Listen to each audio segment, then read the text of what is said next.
নমস্কার বন্ধুগণ, কেমন আছেন সবাই? আশা করি সবাই ভালোই আছেন। মণ্ডল ব্লগস চ্যানেলে আপনাদের সবাইকে স্বাগত জানাই। আজকে আপনাদেরকে আমি আমের আচার রেসিপি করে দেখাবো।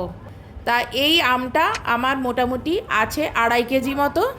তা এখানে আমি প্রথমে আমগুলো ছুলে নিচ্ছি। আজকে আমি এই আচারের রেসিপিটা করে দেখাচ্ছি, মানে যারা আচার কখনোই করে না, কিভাবে করব, কেমন করে করে, সেই তাদের জন্যই এই রেসিপিটা। দেখুন, আমি আজকে খুব সহজভাবে করে দেখাচ্ছি। দেখুন, আমগুলো আমার ছোলা হয়ে গেছে। আমি এবার আমগুলোকে জলে ভিজিয়ে রাখবো কিছুক্ষণের জন্য, তারপর এগুলো জল থেকে ভালো করে ধুয়ে তুলে নেব। এই আচারের রেসিপিটা আপনারা যদি একবার দেখে নেন, মানে যারা একেবারেই কখনো আচার করেননি, তারা অনেকেই ভাবেন যে কিভাবে করব, কখন চিনি দেব, কখন মশলা দেব, কখন নামাবো, কত কিছুই তাদের প্রশ্ন থাকে। কখন হয় আচারটা হয়ে গেছে।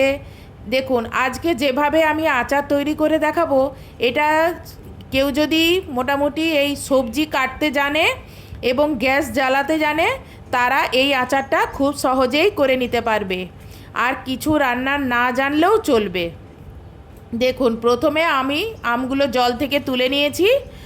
এবার আমের গায়ে যে জলটা আছে সেই জলটা প্রথমে শুকিয়ে নেব, বা একটা কাপড় দিয়ে আপনি মুছে নিতে পারেন। তারপরে আমগুলোকে এইভাবে লম্বায় ফালি করবেন। আমার এই আমগুলোর কোনো আমে আঁটি আছে আর কোনো আমে আঁটি নেই। তা যেই আমের আঁটি আছে সেই আমগুলো লম্বায় ফালি করার পরে আঁটির ভেতরে একটা পাতলা আঁশের মতন থাকে, এইটা ফেলে দিতে হয়। না হলে কিন্তু এইটা যখন রান্নাটা হয়ে যাওয়ার পরে আপনি খাবেন, এইটা মুখের ওই তালুতে লেগে যায়, কিছুতেই এটা সরতে চায় না বা যেতে চায় না, খুব অসুবিধে করে মুখের মধ্যে। সেই জন্য যেই আমের আঁটি আছে তার ভেতরে এই আঁশের মতন জিনিসটা একটু ফেলে দেবেন। আর যেই আমের আঁটি নেই, ও তাই অত কিছু করতে হয় না, তাই অত ওটা পাওয়াও যায় না, ওটা কাঁচাই থাকে। এখানে একটা আমকে লম্বায় 4 ফালি করেছি। আপনাদের যদি আমগুলো আঁটিযুক্ত হয় তাহলে আপনারা আরেকটা করেও ফালি করতে পারেন, মানে 4-এর জায়গায় 8 ফালিও করতে পারেন।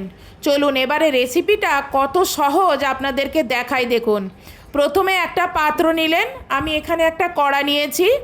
আপনারা স্টিলের যদি বড় পাত্র থাকে তাহলে খুব ভালো হয়, আর বড় যদি ফ্রাই প্যান থাকে তাহলেও ভালো হয়। এবার আমগুলোর ওপরে 1 চামচ 5 ফোড়ন দেন। আর 2.5 কেজি আমের জন্য এখানে আমি 1.5 কেজি চিনি নিয়েছি।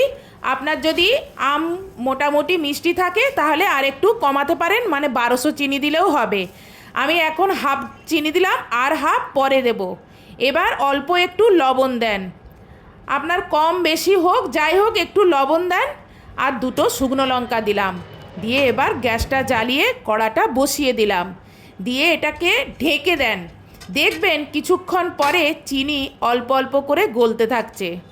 আর একটু ঢাকনাটা খুলে একটু উপর নিচ করে দেন, কারণ নিচের চিনিটা গলতে আরম্ভ করেছে, তো যাতে বাকি চিনিটা গলে যায় সেই জন্য এরকম হালকা হালকা করে নাড়তে থাকুন। দেখবেন চিনিটা নিচের দিকে নেমে যাচ্ছে আর আমগুলো কীরকম আস্তে আস্তে কমে যাচ্ছে। কেন বলুন তো? আপনি ওই যে নুন দিয়েছেন, নুন দেওয়ার কারণে আমগুলো এতটা জ্বরে গেল। এবার অতিরিক্ত যে চিনিটা আছে সেই চিনিটা এবার ঢেলে দিলাম। তাহলে আমার 1.5 কেজি মতন চিনি 2.5 কেজি আমে দিয়ে দিলাম। আবার এটা ঢেকে দিলাম।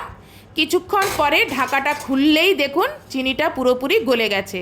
আর এই যে ফেনা মতনটা দেখছেন, এটা চিনি থেকে ফেনাটা হয়েছে। চলুন এবারে একটা ড্রাই রোস্ট মশলা তৈরি করে নেব।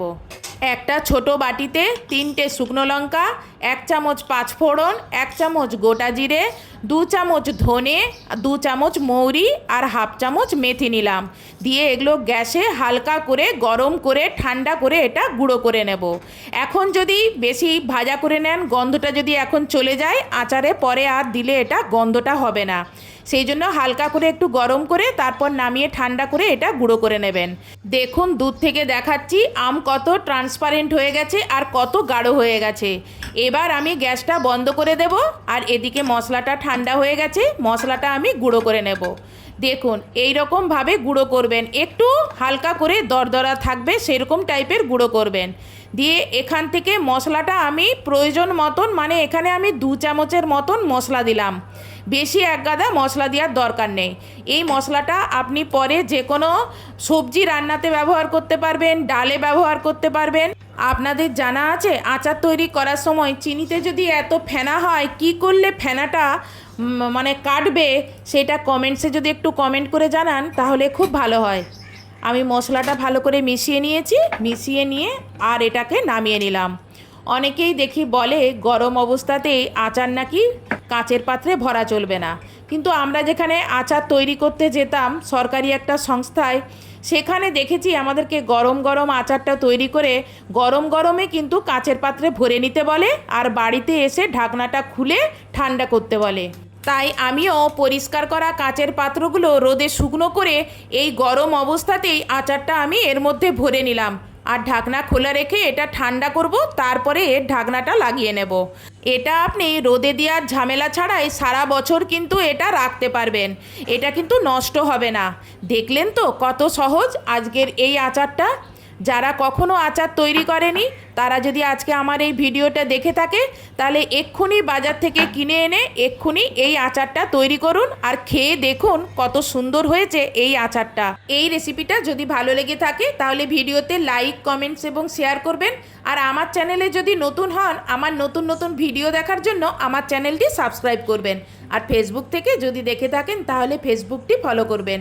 আজকের মতন এখানেই ভিডিওটা শেষ করছি। নেক্সট ভিডিওতে আপনার সঙ্গে আবার দেখা হবে। বাই।